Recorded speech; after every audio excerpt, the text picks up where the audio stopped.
বাংলাদেশ এবং আয়ারল্যান্ডের প্রথম ম্যাচটি খেলা সরাসরি সম্প্রচারিত হচ্ছে।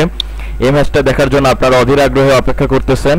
সো আপনারা কিভাবে কম্পিউটার বা মোবাইল দিয়ে খেলাটা সরাসরি উপভোগ করতে পারবেন তা আপনাদেরকে এখন জানাবো আমি। মোবাইল দিয়ে যারা ইউজ করেন তাদের জন্য কম খরচে ভালোভাবে আপনারা খেলাটা দেখতে পারবেন এবং কম্পিউটার দিয়ে যারা ইউজ করেন তারাও দেখতে পারবেন। প্রথমে আপনাদেরকে একটি ব্রাউজারে যেতে হবে। মোবাইলের গ্রাহকরা আপনাদের ব্রাউজারে যাবেন এবং একটি লিংক দিতে হবে। সেই লিংকটা আমার ভিডিও ডেসক্রিপশনে দেওয়া রয়েছে, আপনারা সেটা কপি করে নেবেন এবং পেস্ট করে দিবেন। সো আমি লিংকটাতে প্রবেশ করতেছি। আপনাদেরকে নিয়ে আসবে বায়োস্কোপ টিভি লাইভে।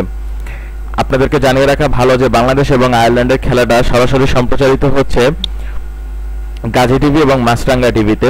আপনারা এই যে মাছরাঙ্গা টিভি রয়েছে, আপনারা সেখানে কম্পিউটার গ্রাহকরা বাম সাইডে মাউসের বাম সাইডে ক্লিক করে মাছরাঙ্গা টিভিতে প্রবেশ করতে পারবেন এবং সেখান থেকে লাইভ দেখতে পারবেন এবং অ্যান্ড্রয়েড ইউজারও সেখানে টাচ করলেই লাইভ খেলাটা দেখতে পারবেন। আমি এখানে ঢুকতেছি না কারণ তাহলে আমার চ্যানেলটা কপিরাইট আইনের মধ্যে পড়ে যাবে।